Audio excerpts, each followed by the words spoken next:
Hello, world, and welcome to the In My Footsteps podcast.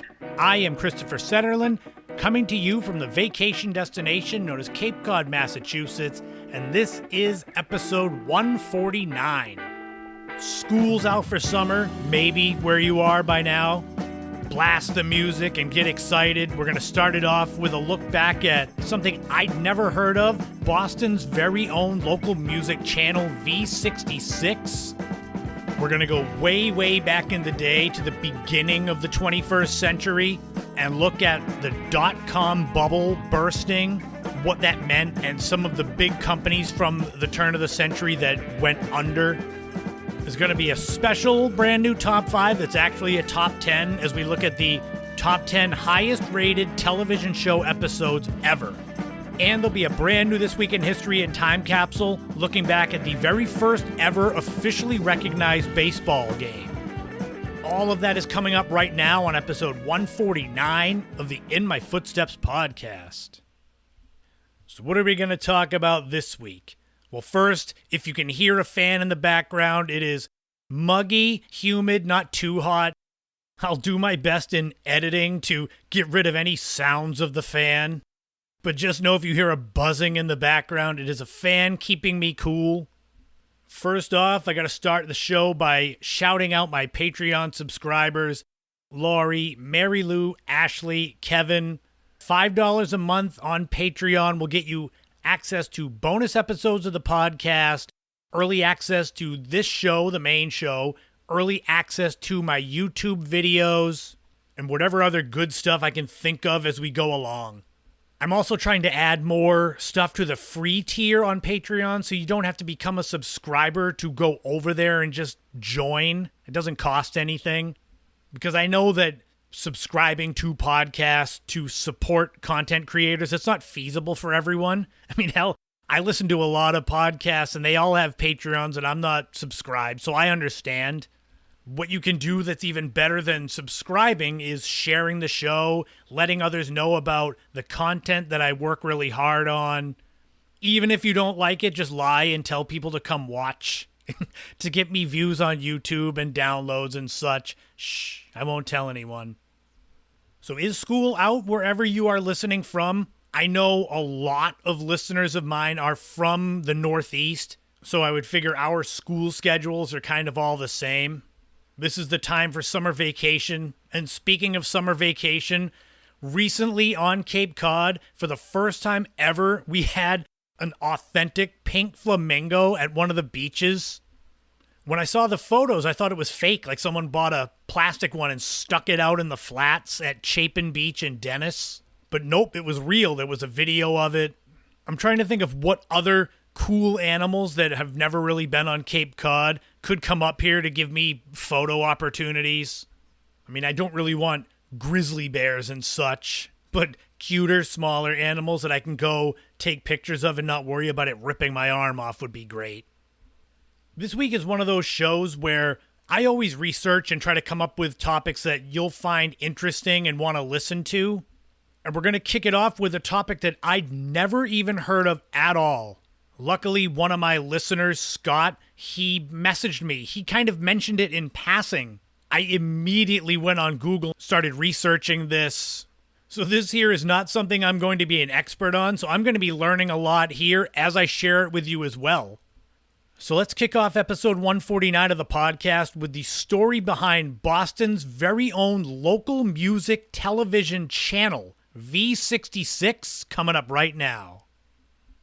As a fan of history and a fan of research and learning, I always love it when I find something I had no idea existed.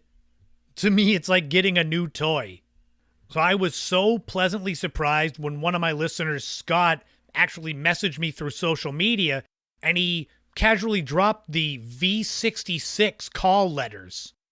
I'm one that it's hard to stump me with things, especially from the 80s. I have a pretty good memory, and I had no memory of this. Maybe it's because this station came out when I was 7, 8 years old. So maybe some of you listening who are, in your 50s, getting closer to 60, maybe you'll remember this. And for those of you that don't, let me do a deep dive into Boston's own music television station.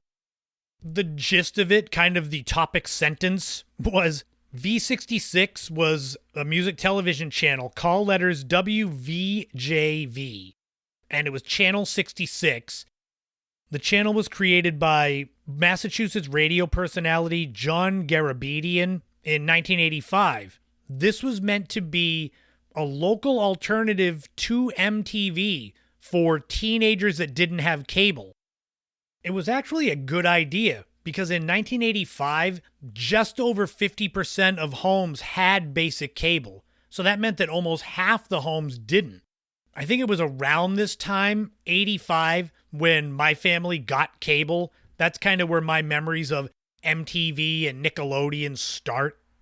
I'm going to give you as much as I can about the history of V66, but there is a full-length documentary that was directed by Eric Green called Life on the V, the story of V66, so you should probably check that out too. But if you don't want to watch the full-length documentary, there is a website, lifeonthev.com, and I'll link to that in the description of the podcast. So back to the beginning. MTV had premiered in August 1981. It was huge. It was a cultural revolution. But like I said, by 1985, roughly half the homes in the country had cable, so half didn't. So what do you do here in New England? John Garabedian, he was on stations like WORC, WMEX, WGTR, and WBCN. He wanted to launch a UHF TV channel that would function as music television for Boston. And it was going to be live. It was going to be like a radio station, but videos, where there was always people there. Garabedian spent a few months kind of preparing to launch this station. He had the help of radio legend Arnie Woo Woo Ginsburg, radio veteran Roxy Mizell, television veteran David Beadle. They interviewed a lot of VJs, the video jockeys. The first on-air personalities for V66 were David O'Leary, Perry Stone, Mary Jo Kurtz, and Bill Stevens. The grand debut of V66 was February 12th, 1985.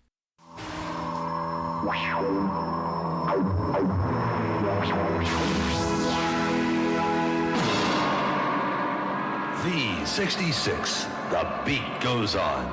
This is the new V66, and I'm Bill Stevens, and you're witnessing television history. This is Boston's first music video station in stereo 24 hours a day.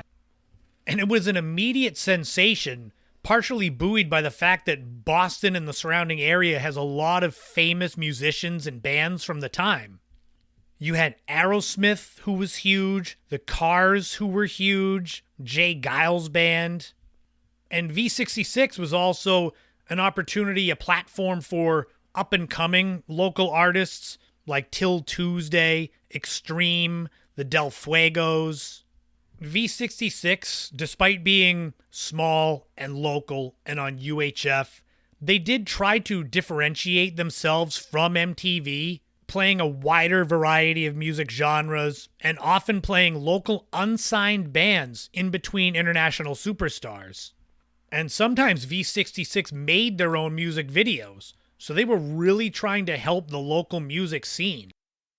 Perhaps the biggest claim to fame for V66, besides the fact that it got on the air at all, was that in July 1985, they were the only non-cable TV channel, besides ABC, to broadcast the historic Live Aid concert in Boston.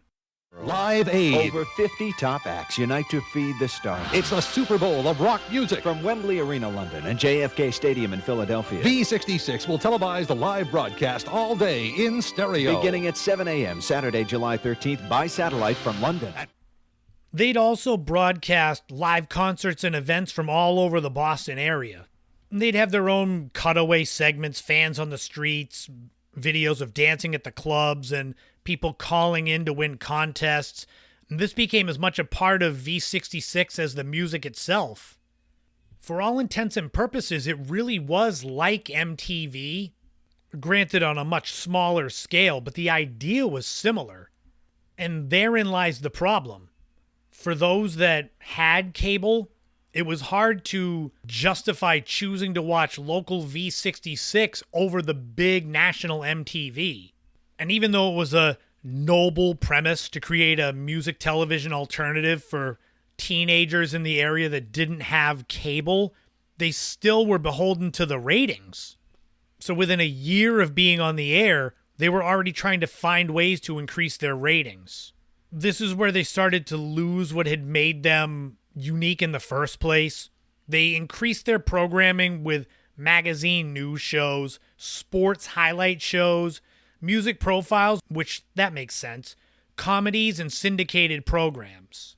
One of the things that I found, and it's just a fascinating slice of life at the time, is in January, February 1986, when the New England Patriots were going to Super Bowl 20 to play the Chicago Bears. If you were around back then, you know the Bears had that famous song, the Super Bowl Shuffle, where the whole team was singing and dancing poorly choreographed moves. V66 put together their own rebuttal video. It was called New England, the Patriots, and We. Here, it goes like this. They beat the Jets and became contenders, and we cheered them on. Then they beat those Miami pretenders, and the jinx was gone. New England, the Patriots and me. New England, the Patriots and me. Rolling on to victory. I don't know, it's part endearing and part really cringy. V66 played a lot of mainstream acts, but still, it was that local connection that kind of endeared it. Local bands, ones that would come down to Cape Cod that I remember their names, like the Fools and the Stompers. But again, therein lies the problem. If you're a teenager from the Boston area or the surrounding area, I don't know what the reach was of V66. But if you're not into local, lesser-known music, when that comes on, you're going to tune out. And that was the problem with the ratings and the problem with attracting advertisers. It was this channel surfing by the young audience that really messed around with ratings, because the ratings were measured by 30 and 60-minute blocks and not by 3 to 5 minute music video blocks, meaning that you couldn't tell which videos were popular, but also you couldn't tell really what videos or segments weren't popular. It was kind of a mess. Ultimately, that sort of model isn't sustainable. The writing was on the wall by the summer of 1986, and after several attempts to keep it going, V66 was sold to the Home Shopping Network, with it going off the air finally for the last time on September 21st, 1986. So you're looking at a year and a half that this was a thing.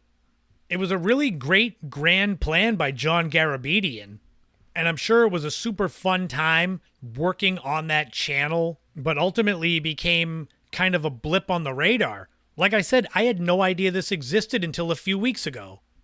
I have more memories of Cape Cod's own channel, WCVX TV 58, which if you're a longtime Cape Codder and you haven't heard my segment about TV 58, that's way back in episode 8 of the podcast.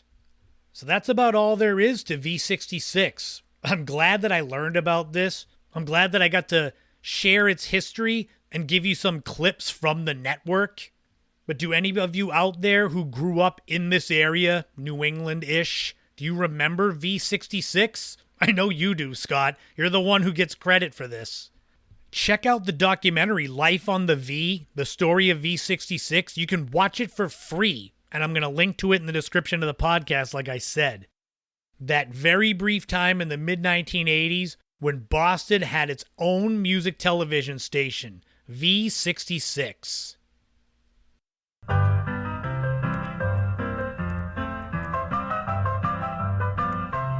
This week in history, we are going back 178 years ago to June 19th, 1846, and the very first ever officially recognized baseball game being played.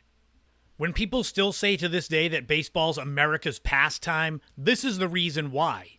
This historic first was played on a sunny afternoon on June 19th, 1846, in Hoboken, New Jersey, at a place called the Elysian Fields, which is still around now. It's a park. Even to this day, it's got picturesque scenery and ample open space, and back then it was a popular spot for various recreational activities. Located right across the Hudson River from New York City, it offered an ideal venue for the very beginnings of the sport of baseball. When you close your eyes and picture baseball as it is now, this game back then was not what you're going to think, but we'll get into that. This very first game was played between the New York Knickerbockers, so the New York Knicks were one of the very first baseball teams ever, and the New York Nine. The Knickerbockers were founded by Alexander Joy Cartwright, and that team, the Knickerbockers, is credited with organizing and formalizing the rules of the game. On this day, the Knickerbockers took the field wearing blue wool pants, white flannel shirts, and straw hats, which sounds like perfect baseball uniforms. The New York Nine, their opponents, were an informal group of local ball players. The Knickerbockers had enthusiasm, but they got smashed by the New York Nine, 23-1. But that's not the main thing. The significance of the game isn't in the outcome, but the establishment of the structured format for playing baseball. And that came in the form of the Cartwright rules. Alexander Cartwright that we just mentioned. He's often referred to as the father of baseball. Some of the key elements of his Cartwright rules included the diamond-shaped infield with 3 bases and a home plate placed 90 feet apart, 9 players per team, 9 innings per game, and then when it came to pitching and batting, back then the pitcher was required to deliver the ball underhand, so like softball, and the batters aimed to hit the ball and reach the bases with the goal of scoring runs. And finally, the Cartwright rules included tagging and force outs, where players were put out by being tagged with the ball or forced out at a base. So all these things sound familiar, well, except for the underhand pitching. This very first baseball game, June 19th, 1846, it was the beginning of that America's pastime. That structured nature of the Cartwright rules, they provided a consistent, enjoyable framework so people could understand the game and know what was going on. In the decades that followed, baseball's influence expanded globally. It became an integral part of sports culture in numerous countries. That first game at the Elysian Fields in Hoboken, New Jersey, started something that's still beloved to this day. The most accurate number I could find for games played has to do with Major League Baseball, the official league of the United States, North America. As of May 2024, there have been well over 238,000 Major League games played, with that growing every day. While you're listening to this podcast, there's probably games going on right now. But it all had to start somewhere, with that first ever officially recognized baseball game occurring 178 years ago this week in history.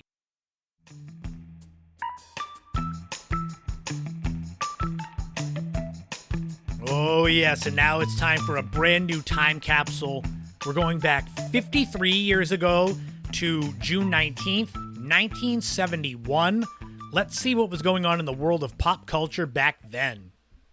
The number one song was It's Too Late / I Feel the Earth Move by Carole King. This is off of Carole King's iconic legendary Tapestry album, widely considered not just one of the greatest albums ever by a female artist, but one of the most impactful of the 70s, one of the most influential in music.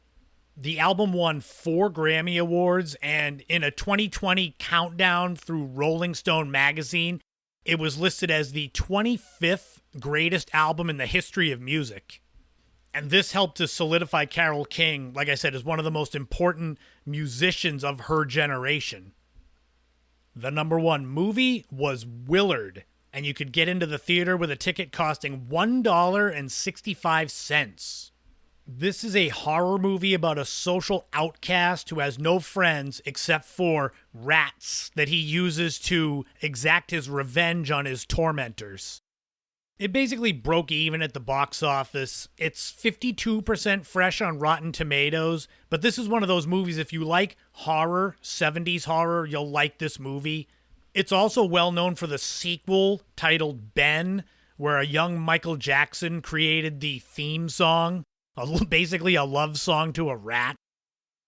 The number one TV show was Hawaii Five-0.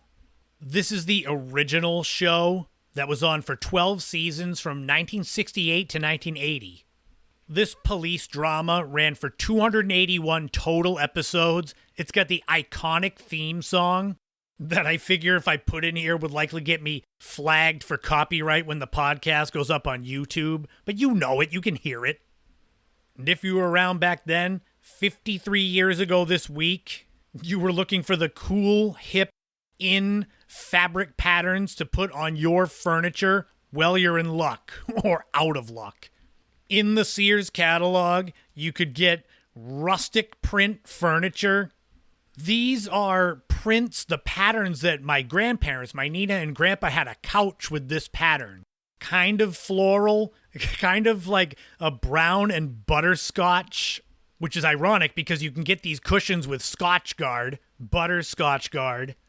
I don't know how my grandparents ended up with a whole couch with this pattern, but basically in the Sears catalog here, they make you measure your furniture, chair, couch, and then send them the dimensions and they'll make it and mail it to you. I'll put a picture of this up on social media so you can see what I mean. It'll probably bring flashbacks to so many of you that grew up in the 70s and 80s. That's going to wrap up another time capsule, another This Week in History. Now it's a special top 5 that's really a top 10. So let's count down the highest rated TV show episodes ever coming up right now.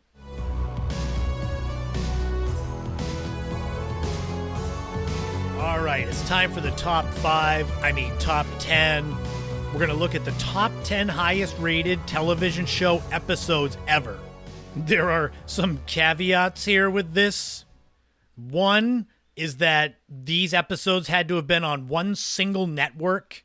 So that excludes things like the moon landing, which were on multiple channels. I also, in order to make this list interesting, had to take out the Super Bowl, which I think made up 9 of the top 10. So that would have been a boring list to go through. But I guess another Super Bowl and another. I also found it easier to do it this way with highest rated, so it's not most watched as far as millions of homes. It's highest rated as in percentage of households with televisions that were tuned to this show. Those are all my caveats to this list. There are no honorable mentions this time because they are part of the list, and unlike most of these top 5, top 10, whatevers, these are in a particular order. So let's dive in. Highest rated TV show episodes ever, starting with number 10, Roots, the miniseries, part 6. This had a 45.9 rating, which means 45.9% of all houses with TVs were watching this show. Roots is the drama miniseries surrounding a family based during slavery in America. It's famous for LeVar Burton as Kunta Kinte.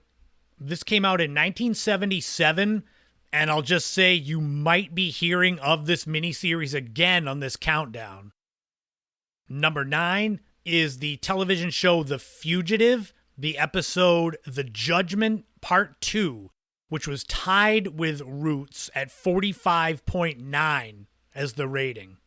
This was the American crime drama based around the main character, Dr. Richard Kimball, wrongly accused of the murder of his wife. It became a really great movie with Harrison Ford from 1993. And as you've probably figured out, this episode, The Judgment Part 2, is the final episode of the show from 1967.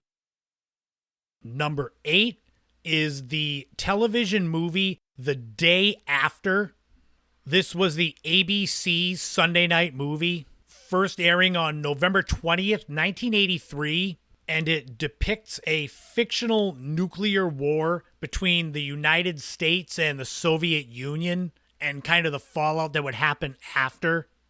With its rating of 46.0, this is the highest rated made-for-TV movie ever. Number 7 is the Bob Hope Vietnam Christmas Special, which had a 46.6 rating.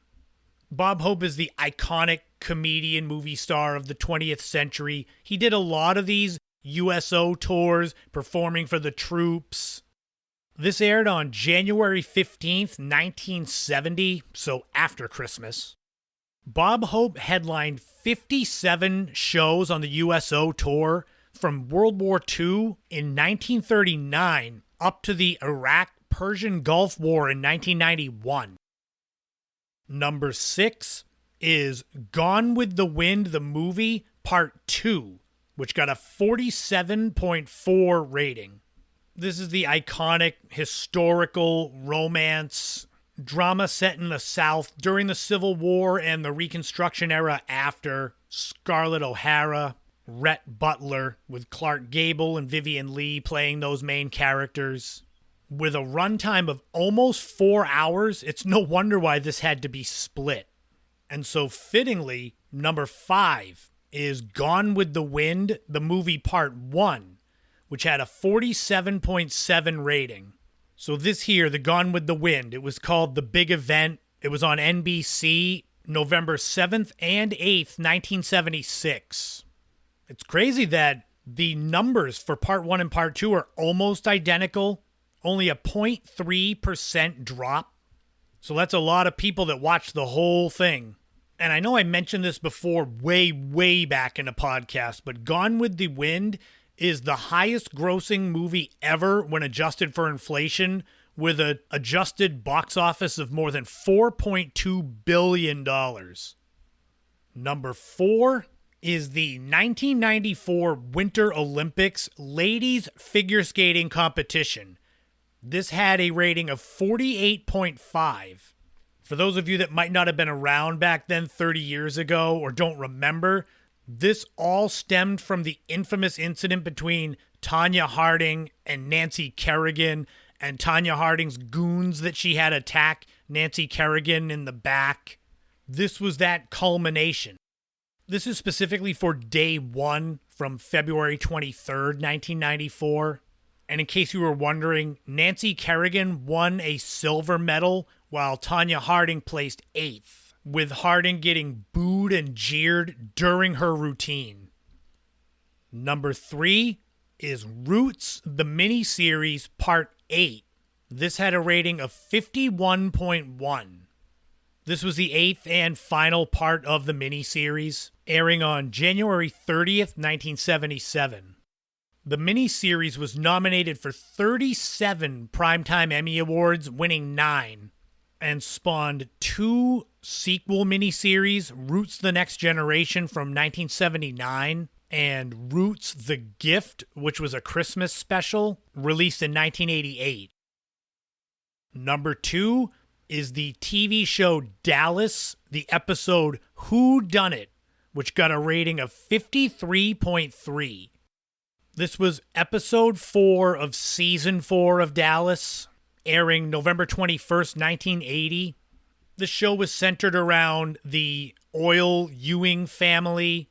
And this here, the Who Done It, this was the culmination of the Who Shot J.R. Ewing storyline, which is one of the most famous storylines in the history of American television. And even though this episode is from 44 years ago, I'm not going to spoil Who Shot JR for those of you that might want to binge watch the original Dallas this week. So we're here now. Number 1, the highest rated TV show episode ever. Those of you that have kind of a knowledge of television history, you might know what's coming up, but I won't keep you in suspense. Number 1, highest rated TV show episode ever is the TV show MASH, the episode, the finale, which had a monstrous rating of 60.2. This episode was more of a full-length movie, 2.5 hours long, entitled Goodbye, Farewell, Amen. It aired on February 28th, 1983. This show drew more than 121 million viewers. And to tell you how much of a big deal the final episode of MASH was, 30-second commercial blocks were being sold for $450,000 in 1983. So it was like a Super Bowl. And in fact, if a company wanted a commercial on MASH for the final episode, it cost more than it cost to have a commercial in the Super Bowl the same year. So there you have it. Top 10 highest rated TV episodes ever. Were any of these surprising for you? When I was doing my research, the only one that I looked at and I was kind of surprised, well, there's two. The Bob Hope Vietnam Christmas special and the Winter Olympics figure skating. But I also wasn't alive when the Vietnam Christmas special happened, and I was 16 when the figure skating was happening and wasn't really interested. Maybe at some point in the future I'll do a top 10 lowest rated episodes ever. It'll just be sad last days of all these shows.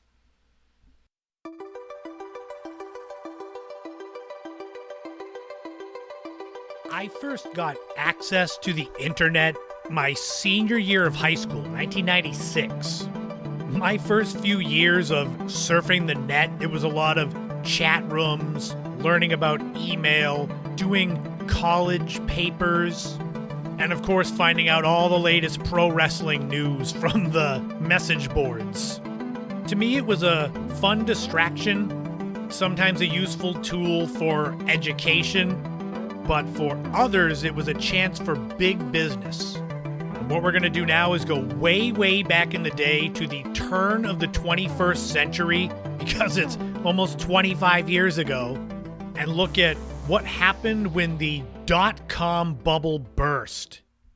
For those of you too young to remember what exactly I'm talking about, obviously I'll go into detail about it, but it was this time in the late 90s when I was sending Hotmail emails or surfing the web on Yahoo or Ask Jeeves. There was a rapid rise of internet-based companies, and these were often launched with these grand promises, but with no solid business plans.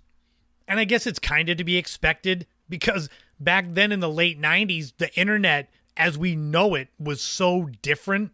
So there wasn't really a playbook on how to create an internet business. If you have a moment, pause this and go to archive.org, which I've mentioned them a whole bunch before. They have a feature on their website called the Wayback Machine. What you can do is type in any web address or keywords, and you can find websites time-stamped from all the way back then, up to almost 30 years ago. Click on some of those websites from 96, 97 and look at them. Those websites then are of lesser quality than what a 5 or 6 year old could make today. Back then, as the dot-com bubble started to grow, venture capitalists were pouring billions of dollars into these startups, and it was driven by the fear of missing out on getting rich. I think that's kind of something that comes around with every generation. Wherever the next big thing is, before it kind of settles into wherever its level is, it's got this peak where everybody's trying to get involved, and then you kind of learn what you're doing, so some of the ones fall away. During this time, the stock market, in particular the NASDAQ, saw unprecedented growth as the investors scrambled to buy shares of any company that had .com as the suffix. Now, I know the gist of this segment is the .com bubble bursting and all the craziness that came from that, but it wasn't all failures. There are some that made it big then and survived the bubble bursting, like Amazon.com, founded by Jeff Bezos in 1994, and it started as an online bookstore. Do you remember that, when Amazon was more of a bookstore trying to compete with Borders and such? Like I said, Wayback Machine on archive.org.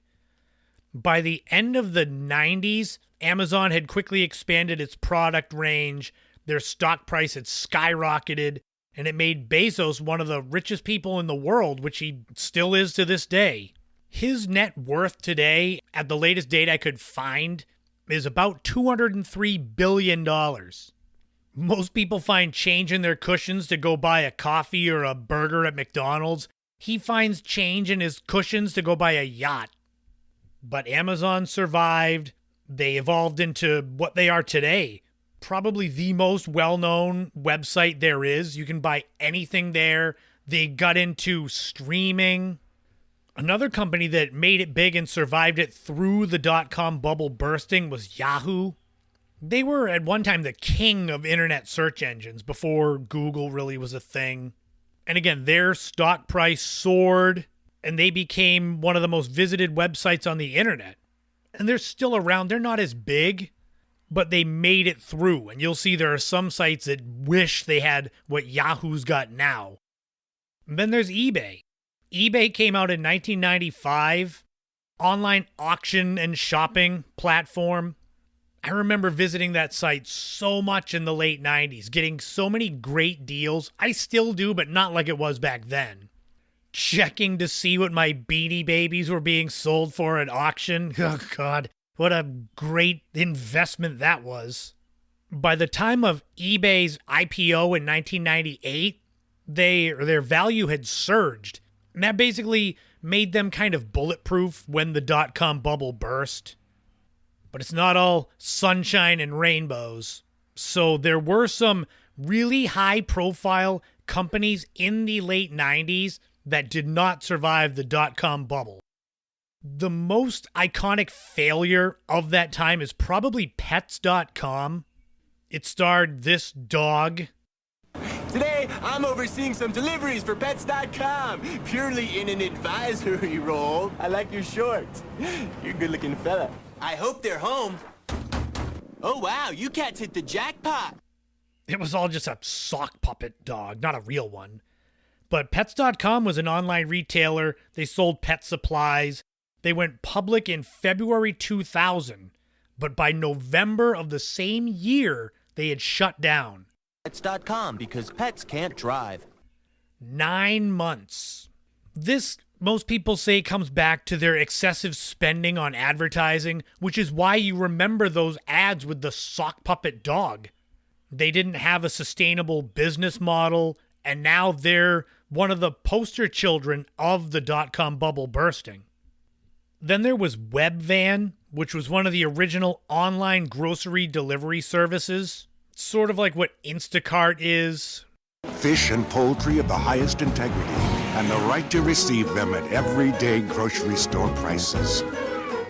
You have the right to be in your house when a delivery is made. You have the right to the good stuff. Brought to you by Webvan. They expanded rapidly across the U.S. They invested heavily in infrastructure and logistics. But the problem was, despite all of the good ideas and good intentions with what they were doing, they couldn't generate enough revenue to cover those expenses. In 2001, within 2 years of its IPO, Webvan had filed for bankruptcy. Another huge online retailer that went away when the dot-com bubble burst was eToys.com. They were going to be what Toys R Us was as far as brick and mortar stores. This holiday, it's easy to shop eToys for everything children love. You can shop eToys by brand, every brand imaginable. And you can shop eToys until December 20th and still get your toys on time. eToys, where the holidays come to you. An online toy retailer, they had a highly anticipated IPO in 1999, and they had initial success. But it's kind of an interesting turn of events because they couldn't compete with the brick and mortar stores like Toys R Us. It's almost like the inverse of what it is now. eToys filed for bankruptcy in 2001, and it seems like you almost had to be the biggest of the big to even have a chance of surviving. So I've given you a few successes, a few failures, but it comes back to why. Why did the dot-com bubble burst? And there's a whole bunch of factors. The first one is the most common one, overvaluation, where these companies were valued based on their potential rather than what they were actually doing. So the investors were willing to pay exorbitant prices for shares, inflating the stock prices beyond sustainable levels. There's a famous Simpson episode from season 13, which is 2002, where Bart turns his comics he made about Homer, Angry Dad, into an internet cartoon. Bart sells the rights to the cartoon to some internet site in exchange for stock. And they have various scenes in there where Bart's grabbing stock like it's a toilet paper roll. So he's got thousands of shares of stock, but then the dot-com bubble bursts, and Bart's shares might as well have been toilet paper. Another issue with these early internet companies was the lack of a profitable business model. These startups focused on rapid growth and market share rather than the big picture. Get cash quick and then burn through it and rely on continuous infusions of venture capital, which eventually dried up. And there were things like speculative investment with investors, including retail investors, entering the market with little understanding of the underlying business, driving prices up to unrealistic heights. Another major issue was market saturation. Everyone had an internet business to varying degrees of success. So it's sort of the idea of if everyone is special, then no one is special. So there's so many internet companies in the late 90s that you needed to be like that top 0.1%, something really special, or else why are people going to invest in you? You're telling me there weren't other imitators of Amazon or eBay or Pets.com? And that final nail was the loss of investor confidence. As these companies began to fail, negative earnings reports surfaced. Then the investor confidence waned. They didn't want to lose all their money just because the business was. That's when the stock prices began to fall. There was a mass sell-off. And it was sort of like once the snowball started rolling down the hill, you just get out of the way. It's hard to really nail down an exact time when the dot-com bubble burst. It seems to be 2001-ish. The NASDAQ Composite, which had peaked at over 5,000 points in March of 2000, fell nearly 80% by October 2002. Many companies went bankrupt. Thousands of jobs were lost. But out of the ashes of the dot-com bubble bursting, it paved the way for more mature and sustainable internet companies. So it's sad for those that lost all their money or lost their jobs or put their heart and soul into an internet company that ultimately failed at the turn of the 21st century. But those lessons learned from that bubble contributed to the rise of these Web 2.0 companies with better business models, focus on profitability and user experience. Amazon survived, but then Google got huge. Facebook came along and got huge. Like I said a couple times, check out archive.org, the Wayback Machine. Or if you like to binge watch old commercials like me, find compilations of commercials from 1999-2000 and look at how many web-based companies there are advertising there. And then think if you even remember what happened to them. They probably burst in the dot-com bubble. But until next time, that's going to wrap up the podcast. Let's pop the top in celebration. Yay! Ooh, it's like sizzling because there's so much carbonation in there. I'm almost done, I promise. But I do have a few more things. So coming up next week is a very special episode. Episode 150. This is the listener's choice episode. Everything on the show is picked by you people who voted. Thankfully, I remembered to put all the polls up so things could get voted on. So that being said, if you don't like what's coming up next week on the show, it's your fault. You should have voted. I'm going to review another classic employee training video. This one will be from Pizza Hut from 1988. We're going to go way, way back in the day and look at the K-Tel Records music compilation albums. Consider them the vinyl versions of those Now That's What I Call Music CDs. There'll be a brand new top 5 that are the top 5 discontinued serials. I'm going to look for ones that I remember and wish they were still around, but we'll go way back as far as I can. All that and more chosen by you, my listeners, coming up next week on episode 150, Listener's Choice of the In My Footsteps podcast. I wanted to make sure that I took a few moments to properly wish one of my oldest and dearest friends, Steve, a happy birthday. It would have been yesterday from when the podcast goes live, and he doesn't often listen to the show, so I can really embarrass him here.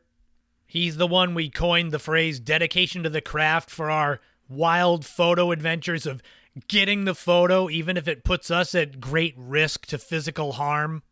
He taught me so much of what I know as a photographer, so much so that my Cape Cod Heart and Soul Beyond the Beach photo book is dedicated to Steve and my high school photography teacher, Mr. Murphy. It's kind of fitting that we had the phrase dedication to the craft, because when I think of Steve, I think of dedication to people, friends, family. He works full-time, has a side gig, just like me. But I know, and so many of you out there that know Steve, know that if you need him, he'll always have your back. And as I've gotten older, I hate to say older, but I've realized that traits like that are so rare to find in people in your life. I can look around at my life right now, and I am lucky that I have people that I know if I needed them, they would be there. But people like that don't grow on trees, so if you have them in your life, never take them for granted. It's more than him being my friend for over 30 years now, since Monsieur Steve and Monsieur Chris in French class at DY. It's photo trips that are some of my favorite memories of my adult life. It's laughs and talking trash and hanging out. It's even putting in a dock and getting soaked and muddy to help other people out. So happy official birthday to my brother from another mother, Steve. Dedication to the craft. I am lucky to know you and consider myself blessed to have you as a friend. And boy, I need to chug that energy drink after that. That was way harder than I expected, a little more emotional than I expected. So now I hope Steve doesn't listen and laugh at how sentimental I got. The segue, I guess, is find me all over social media, subscribe to my YouTube channel. I'm trying to put up more videos based around the podcast. Recent ones include the 70s diet and fitness fad fails, the Me vs. AI underrated New England locations, the Blink and You'll Miss It retro TV shows, the weirdest jobs ever. So go check those out. I put a lot of work into them to make them worth you sitting down and watching. And get out there and enjoy the beautiful weather. Enjoy the sun, the warmth. I love fall. It's my favorite time of year, but summer is a close second. It's second because it's super busy because Cape Cod is a popular vacation destination. And there's tons of pollen, loads more bugs, but that's fine. That's the price you pay. And besides, before you know it, it's going to be cold and winter again, so enjoy the weather while you can. And remember, in this life, don't walk in anyone else's footsteps. Create your own path and enjoy every moment you can on this journey we call life, because you never know what tomorrow brings. Thank you to all of you who listen, share, review the podcast. A big shout to my Patreon subscribers. This has been the In My Footsteps podcast. I am Christopher Setterlin. You already knew that. And I'll talk to you all again soon.